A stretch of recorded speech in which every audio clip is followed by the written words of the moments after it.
ഗുണത്തിന്റെ പ്രകൃതിക്ക് നമ്മൾ ചിലത് ആവശ്യിക്കേണ്ടതായി ഈ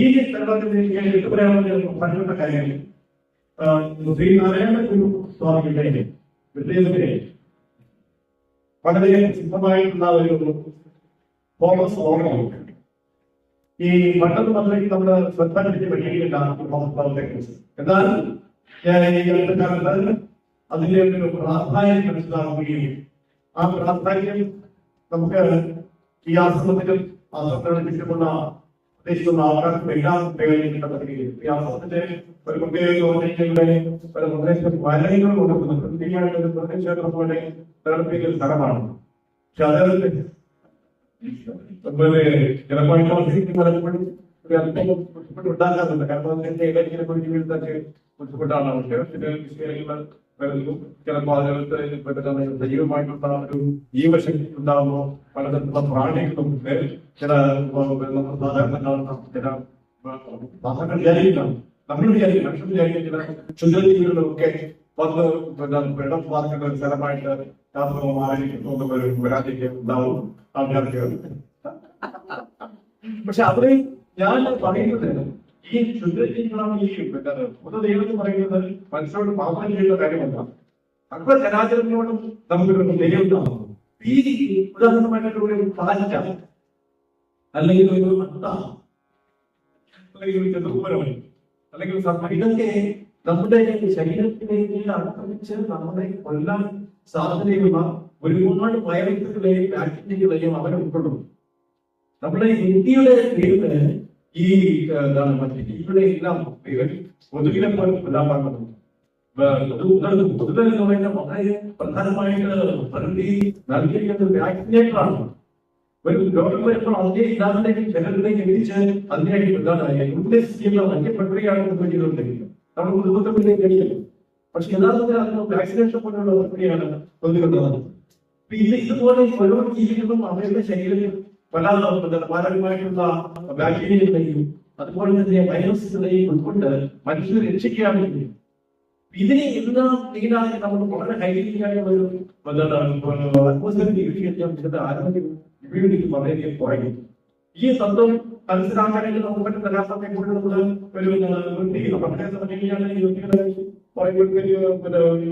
മരത്തിന്റെ ചുവട്ടിട്ട് ചവറുകളുടെ അപ്പൊ അവിടെ നമ്മുടെ മനസ്സിൽ മാറ്റം ചെയ്തു. അതാണ് വല്ലാതെ വ്യത്യാസം മനോമനോന്നുള്ള വ്യത്യാസം വെടിയുന്ന അവസ്ഥകളാണ്. അപ്പൊ അങ്ങനെ ഒരു നമുക്ക് എന്താണ് ഈ ഗാന്ധി പറയുന്ന പോലെ എന്താണ് ഈ കമ്പോസ്റ്റ് നമുക്ക് വരുന്നത്. ഗാന്ധി കമ്പോസ്റ്റ് ചെയ്യാനായിട്ട്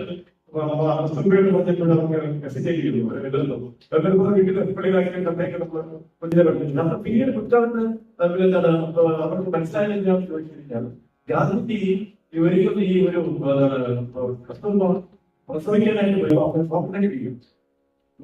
താമസിച്ചിട്ട് ഗാന്ധി പ്രസവം കഴിക്കും. അതോടുകൂടി ഒരു സാധന ചെയ്യുന്നതായിട്ടാണ് പറയുന്നത്. കാരണം ഈ പ്രസവം എടുക്കുന്ന കൃഷ്ണ വളരെ കറപ്പാണെന്നാണ് ആൾക്കാർക്ക് വിചാരിക്കുന്നത്. അപ്പൊ അത് ചെയ്യാനായിട്ട് ഒരു പുരുഷൻ കഴിഞ്ഞു. അപ്പോൾ അത് പെട്ടെന്ന് നമുക്കറിയാം വൈദ്യാധികാരൊക്കെയാണ് പറഞ്ഞത് പ്രാണജാതിക്കാരെ കഴിച്ചു പ്രസവടിപ്പിക്കുന്ന രീതി കൊണ്ടുവന്നത്. അപ്പൊ കാരണം വെച്ചാൽ എന്തോ ഒരു ഡിഗ്രഡേഷൻ നമ്മുടെ മനസ്സിലെ ഇങ്ങനെ ഉണ്ടാക്കിയത്. ഗാന്ധിജി പ്രസവം എടുത്ത് കഴിഞ്ഞപ്പോഴാണ് അവർക്ക് പ്രധാനമായിട്ടുള്ള കാര്യങ്ങൾ ഇദ്ദേഹത്തിന്റെ പങ്ക് മനസ്സിലാക്കി. പിന്നീട് അദ്ദേഹത്തിന്റെ എല്ലാ കർമ്മങ്ങളിലും സജീവ സാന്നിധ്യമാകുകയും ഒരു തുണയായി മാറുകയും ചെയ്തതായിട്ട് നമുക്കറിയാം. പിന്നെ പ്രകൃതിയുമായിട്ടുള്ള ഈ നമുക്ക് വീണ്ടും പ്രസ്താവിക്കാനുള്ള ഉദ്ദേശം ഉണ്ടായിരിക്കും. അപ്പൊ അതിന് വീണ്ടും കൂടെയാണ് അദ്ദേഹം അദ്വൈതിയാണെങ്കിലും ഹോമത്തെ ഒരു മന്ത്രം രചിച്ചിട്ടുണ്ട്.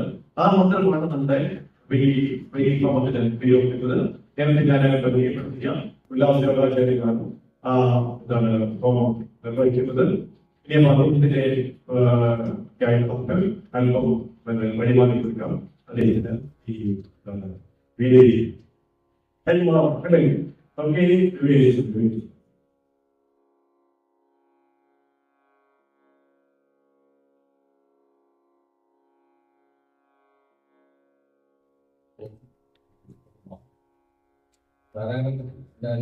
പ്രസിദ്ധമായിട്ടുള്ള ഹോമമന്ത്രമാണ് ഇവിടെ നമ്മൾ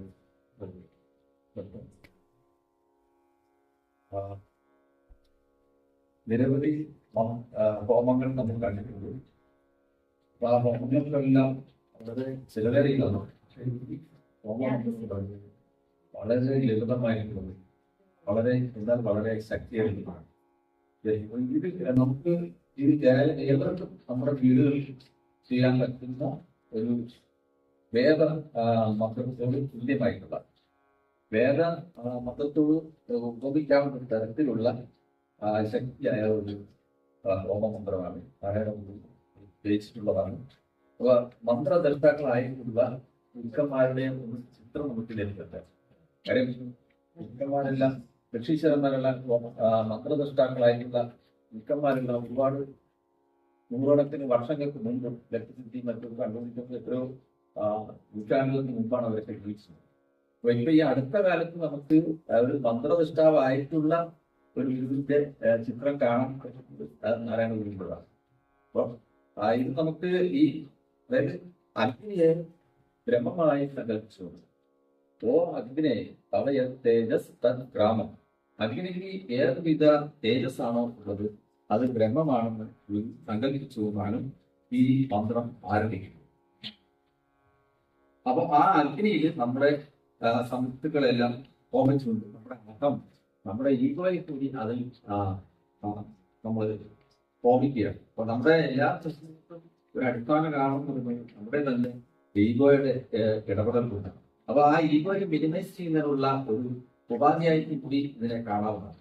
നമുക്ക് ശ്രേയസ്സും പ്രേയസ്സും ആധ്യാത്മികമായ ഔന്നത്യവും പ്രചോദനം ചെയ്യുന്നതിന് വേണ്ടി ഒരു ഈ ലോകത്തിന് വേണ്ടി സമർപ്പിച്ച ഒരു ഹോമമന്ത്രമാണ് നമ്മളിവിടെ ചെയ്യാൻ പോകുന്നത്. മന്ത്രം ആദ്യം ഒന്ന് ചൊല്ലിയിട്ട് നമ്മൾ പറഞ്ഞു. ഓം അഗ്നേ തവയ തേജസ്ത്രാമം അദർപ്പം പ്രത്യക്ഷം ബ്രഹ്മാസ്മി തുരീയ ഇന്ദ്രിയാണി മനോബുദ്ധി സപ്തജിത്വാ ത്വയി വിഷയാ ഇതി സമിതോ ജുഹോമി അഹമിത്യാജ്യം ജുഹോമി ത്വം നഃ പ്രസീദ പ്രസീദ ശ്രേയശ്ച പ്രേയശ്ച പ്രയശ്ച സ്വാഹാ. നാരായണ ഗുരു ഈ പ്രദേശമായിട്ടുള്ള ബന്ധം ഞാൻ പ്രത്യേകിച്ച് പറയേണ്ടതില്ല. അദ്ദേഹത്തിന്റെ വളരെ സജീവ സാങ്കേതികമായിട്ടുള്ള അവസരമാണ് പേട്ട എന്ന് പറയുന്നത്. പേട്ട ഇതിന്റെ യൗവനകാലത്തും വാർത്തകയാണ്. ഇതിനെന്ന് പറയുന്നു മാസന്റെ മരണനായിട്ട് അദ്ദേഹം ലോകാന്തരായിട്ട് കഴിഞ്ഞതുപോലെ പേട്ടയാണ്.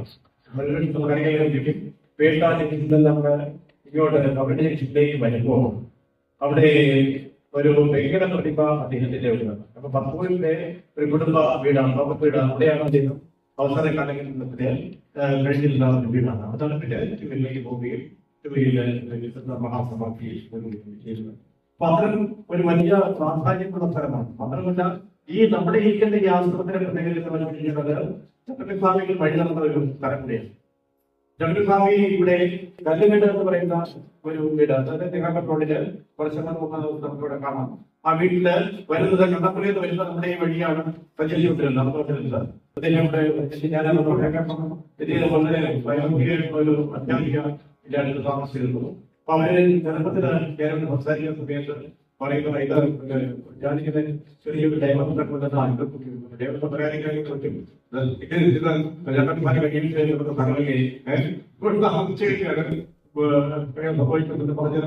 പറയും അവരുടെ ഇങ്ങനെ പൂജാതന്ത്രം കഴിച്ചുകൊണ്ടിരിക്കുവായിരുന്നു. അപ്പൊ ഈ പ്രദേശം അത്തരം ഉള്ള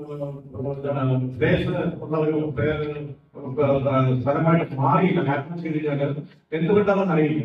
എന്തിനേറെ പറയുന്നു ഈ പ്രസിദ്ധമായിട്ടുള്ള പട്ടികസംഖ്യയായിട്ടുള്ള ഒരു കാര്യം അവിടെ പട്ടികളെ കഴിഞ്ഞിട്ട് പോയി രേഖപ്പെടുത്തിയതാണ്. പറഞ്ഞു പറയുമോ ചരിത്രം പട്ടികളെ രേഖപ്പെടുകയും. അപ്പൊ ഈ പ്രദേശത്തിന്റെ പ്രത്യേകത അത്രത്തോളം പ്രധാനപ്പെട്ടതാണ്. ഈ സ്വാമികളൊക്കെ കൂടി ഈ ഹ്യൂമാനിറ്റിനെ നിലനിൽക്കുന്നതിനായിട്ട് ഞാൻ ആശ്വസിക്കുന്നു. എല്ലാ പേരുകളും ലഭ്യമാകട്ടെ. അതിലൂടെ നമുക്ക് ഈ പറയുന്ന സ്വാതന്ത്ര്യം എല്ലാം തന്നെ പ്രയോജനകരമാകട്ടെ എന്ന് പ്രാർത്ഥിക്കുന്നു.